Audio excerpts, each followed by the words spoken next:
आप सब लोगों को मेरा नमस्कार। आज का दिन भारत के इतिहास में एक तरह से भारतीय जनतंत्र के लिए काला दिन साबित हुआ। आज संसद के अंदर दिल्ली के लोगों को गुलाम बनाने वाला बिल पास कर दिया गया। ये बिल दिल्ली के लोगों को बेबस बना देता है, असहाय बनाता है, लाचार बनाता है, गुलाम बनाता है। जब हम आजाद नहीं हुए थे 1935 में, अंग्रेजों ने एक कानून बनाया था। उस कानून का नाम था गवर्नमेंट ऑफ इंडिया एक्ट। उस कानून में अंग्रेजों ने यह लिखा था कि भारत में चुनाव तो होंगे, लेकिन जो सरकार चुनी जाएगी उसको कोई काम करने की पावर नहीं होगी, काम करने की शक्तियां नहीं होंगी। जब हमारा देश आजाद हुआ तो हमने संविधान बनाया और संविधान में हमने लिखा कि चुनाव होंगे, लोग अपनी सरकार चुनेंगे और जो सरकार चुनेंगे उस सरकार को लोगों के लिए काम करने की सारी शक्तियां होंगी। आज आजादी के 75 साल के बाद प्रधानमंत्री मोदी जी ने दिल्ली के लोगों की आजादी छीन ली। उन्होंने 1935 वाला अंग्रेजों का कानून बनाया है कि दिल्ली के लोग, चुनाव तो होंगे दिल्ली में, दिल्ली के लोग अपनी सरकार तो चुनेंगे, लेकिन उस सरकार को काम करने की कोई भी शक्ति नहीं होगी। ये कानून आज हमारे देश की संसद ने पास किया है। दिल्ली के लोगों की वोट की अब कोई कीमत नहीं बची है। अब सरकार बनाई, उस सरकार की कोई शक्ति नहीं है। सुप्रीम कोर्ट ने एक आदेश दिया था, 11 मई को सुप्रीम कोर्ट ने आदेश दिया था। सुप्रीम कोर्ट ने क्या कहा? सुप्रीम कोर्ट ने कहा भारत एक जनतंत्र है। इस जनतंत्र में हम अपनी सरकार चुनते हैं, जनता अपनी सरकार चुनती है और उस सरकार को जनता के लिए काम करने की पूरी ताकत होनी चाहिए, सुप्रीम कोर्ट ने कहा। प्रधानमंत्री जी ने एक ही हफ्ते के, सुप्रीम कोर्ट का जैसे आदेश आया, एक हफ्ते के बाद उसको सुप्रीम कोर्ट के आदेश को पलट दिया और उसके खिलाफ एक अध्यादेश लेके आए। और आज हमारे देश की संसद ने उस अध्यादेश को इस देश का कानून बना दिया कि अब दिल्ली के लोगों की चुनी हुई सरकार को काम करने की कोई ताकत नहीं होगी। अब इस कानून में लिखा है कि दिल्ली के लोग जो मर्जी सरकार बनाएं, लेकिन उस सरकार को चलाएंगे एलजी साहब और मोदी जी, सीधे सीधे वही लोग चलाएंगे इस सरकार को। तो इससे साफ जाहिर है कि प्रधानमंत्री मोदी जी कह रहे हैं कि मैं सुप्रीम कोर्ट को भी नहीं मानता। जिस देश के प्रधानमंत्री उस देश की सर्वोच्च अदालत को नहीं मानते, उस देश का क्या भविष्य हो सकता है? सीधे सीधे वो कह रहे हैं सुप्रीम कोर्ट जो मर्जी आदेश पास करे, अगर मुझे सुप्रीम कोर्ट का आदेश पसंद नहीं आया तो मैं उसके खिलाफ कानून बना के सुप्रीम कोर्ट के आदेश को पलट दूंगा। इतना अहंकार हो गया इन लोगों को। इन लोगों ने देखा कि दिल्ली में आम आदमी पार्टी को हराना बहुत मुश्किल है। पिछले 4 चुनाव सीधे सीधे 2013 में, 2015 में, 2020 में और उसके बाद एमसीडी का चुनाव, सीधे सीधे 4 चुनाव बीजेपी आम आदमी पार्टी से दिल्ली में हार गई। दिल्ली के अंदर 25 साल से ज्यादा हो गए अब बीजेपी की सरकार नहीं बनी है। 25 साल से इनको वनवास दिल्ली के लोगों ने दिया हुआ है। तो इनको लगा कि आम आदमी पार्टी को हराना मुश्किल है, तो इन्होंने चोर दरवाजे से, पीछे से चोर दरवाजे से इन्होंने दिल्ली की सत्ता को हथियाने की कोशिश की है। दिल्ली के लोगों ने एक बार आम आदमी पार्टी को 70 में से 67 सीट दी और 3 सीट बीजेपी को दी। दूसरी बार 70 में से 62 सीट दी और 8 सीट बीजेपी को दी। तो एक तरह से दिल्ली की जनता ने चिल्ला चिल्ला के बीजेपी को कहा है कि दिल्ली के अंदर दखलंदाजी मत करना। प्रधानमंत्री जी को साफ साफ शब्दों में दिल्ली के लोगों ने कहा, 7 सीट उनको नेशनल चुनाव में 7 सीट दी और दिल्ली के चुनाव में 3 सीट दी।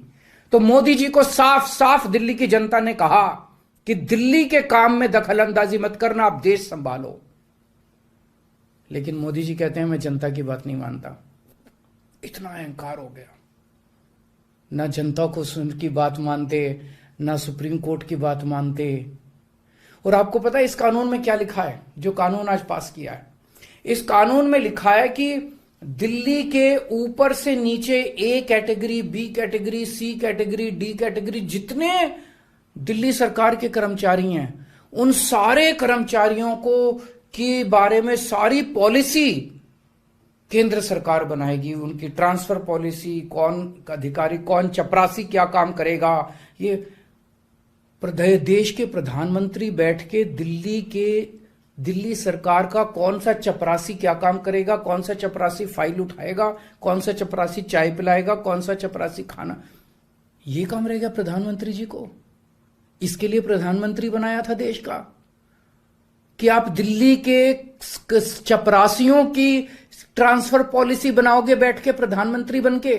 आप केंद्र चलाओ ना, आप दिल्ली के अंदर क्यों दखल अंदाजी कर रहे हो? आपको क्या लगता है ऐसा क्यों कर रहे हैं? वो ऐसा इसलिए कर रहे हैं क्योंकि पिछले 7-8 साल में बिना किसी पावर के भी हम लोगों ने जो काम किए हैं, हमने इतने शानदार स्कूल बनाए, इतने शानदार अस्पताल बनाए, 24 घंटे बिजली कर दी, बिजली फ्री कर दी, पानी घर घर पहुंचा रहे हैं, सड़कें बनाई, इतने सारे काम हम लोगों ने कर दिए। इनसे वो काम नहीं हो रहे। 30-30 साल से गुजरात के अंदर इनकी सरकार है, बेड़ा गर्क है गुजरात का। हरियाणा के अंदर इनकी सरकार बनी, हरियाणा में बेड़ा गर्क है इनका। मणिपुर के अंदर बीजेपी की सरकार है, मणिपुर को जला दिया इन लोगों ने। इसलिए केजरीवाल के साथ कंपटीशन नहीं कर सकते, काम में कंपटीशन नहीं कर सकते, हमारे जैसे काम नहीं कर सकते, आम आदमी पार्टी के जैसे काम नहीं कर सकते। इसलिए केजरीवाल को काम करने से रोको, किसी भी तरह से केजरीवाल को काम करने से रोको, बस ये इनका मकसद है। मैं सुन रहा था अमित शाह जी को, वहां पे संसद में भाषण दे रहे थे, कहते हैं झगड़ते बहुत हैं ये लोग, झगड़ते बहुत हैं ये लोग। मैं स्कूल बनाता हूं, ये मेरे को स्कूल नहीं बना देते। फिर मैं जब इनसे कहता हूं मेरे को स्कूल बना देने दो, तो कहते हैं झगड़ता बहुत है केजरीवाल। मैं मोहल्ला क्लिनिक बनाता हूं, मेरे मोहल्ला क्लिनिक तोड़वा दिए इन लोगों ने। फिर कहते हैं केजरीवाल झगड़ता बहुत है। मैं इनको कहता हूं मेरे को मोहल्ला क्लिनिक बनाने दो। मैं अस्पताल में दवाइयां फ्री करता हूं, कहते हैं दवाइयां फ्री क्यों करता है। मैं बिजली फ्री करता हूं, कहते हैं केजरीवाल फ्री भी दे रहा है, फ्री की रेवड़ियां दे रहा है, कहते हैं झगड़ते बहुत हैं। मैं जो भी करता हूं, चाहे झगड़ता हूं चाहे जो भी करता हूं, दिल्ली के लोगों को पसंद हूं। इसीलिए 3 बार 4 बार दिल्ली के लोगों ने मेरे को, जो भी कर रहा हूं ठीक ही कर रहा हूं, तभी 4 बार लोगों ने हमें वोट दिया। और होम मिनिस्टर अमित शाह जी क्या कहते हैं, मैंने सुना उनको संसद में, हमारे पास पावर है, संविधान ने हमें पावर दी है कानून पास करने की, हमारे पास पावर है, हमें सुप्रीम कोर्ट ने पावर दी है ये कानून पास करने की। अरे आपको पावर दी है जनता की सेवा करने की, जनता के ऊपर अत्याचार करने के लिए पावर नहीं दी है आपको। इतना घमंड मत कीजिए अमित शाह जी। आपको पावर दी गई है ताकि आप विकास करें देश का, आपको पावर दी गई है ताकि आप देश के लोगों को शक्तिशाली बनाएं। आपको पावर इसलिए नहीं दी गई है कि आप देश के लोगों को लाचार बना दें और उनके वोट का अधिकार छीन लें। ये जो आप पावर पावर पावर पावर कर रहे हो, ये पावर आपको जनता की सेवा करने के लिए दी गई है। मैंने देखा है अमित शाह जी पिछले चुनाव में आप घर घर जाके दिल्ली के अंदर पर्चे बांट रहे थे, एक एक घर में जाके आप पर्चे बांट रहे थे। दिल्ली के लोगों ने आपको नकार दिया। अब आप दिल्ली के लोगों को तमाचा मारने आ गए। केजरीवाल से नफरत करते करते इस नफरत में इतने अंधे हो गए कि आपने दिल्ली के लोगों के ऊपर अत्याचार करना चालू कर दिया। और मैं प्रधानमंत्री जी को याद दिलाना चाहता हूं, 2014 के चुनाव में प्रधानमंत्री जी आप खुद आए थे दिल्ली, आपका भाषण उठा के देखिए। आपने दिल्ली की जनता को प्रॉमिस किया था कि मेरे को प्रधानमंत्री बना दो, मैं अब दिल्ली को पूर्ण राज्य बनाऊंगा। उसके पहले, हर चुनाव के पहले भारतीय जनता पार्टी ने आंदोलन किए हैं दिल्ली के अंदर दिल्ली को पूर्ण राज्य बनाने के लिए। और आज आप लोगों ने दिल्ली के लोगों की पीठ में छुरा घोंप दिया, अपनी वादे से मुकर गए। अगर आप ऐसे करोगे फिर प्रधानमंत्री पे कौन यकीन करेगा? आपने खुद बोला था 2014 में कि मैं फुल स्टेटहुड बनाऊंगा, फिर कौन जनता आपके ऊपर यकीन करेगी? 2015 में आपने मेरी शक्तियां छीनी दिल्ली सरकार की, जैसी हमारी सरकार बनी आपने हमारी शक्तियां छीन ली नोटिफिकेशन जारी करके। फिर भी बिना शक्तियों के हमने काम किया और दिल्ली की जनता ने मेरे को 2020 में 62 सीट दे के दिल्ली की जनता ने आम आदमी पार्टी की सरकार बनाई। क्यों? क्योंकि मैं दिल्ली का बेटा हूं और आप दिल्ली के नेता बनना चाहते हो। दिल्ली के लोगों को अपना बेटा पसंद है और दिल्ली के लोगों को आप जैसे नेता नहीं चाहिए। हम दिल्ली वाले दिल्ली से बहुत प्यार करते हैं और हम जानते हैं कि बीजेपी दिल्ली के लोगों से नफरत करती है, दिल्ली वालों से नफरत करती है। इस बार दिल्ली के लोग बीजेपी को एक भी सीट नहीं देंगे, लोकसभा में एक भी सीट नहीं देंगे। इस पूरे संघर्ष के अंदर बहुत सारी पार्टियों ने, बहुत सारे नेताओं ने दिल्ली के लोगों का साथ दिया।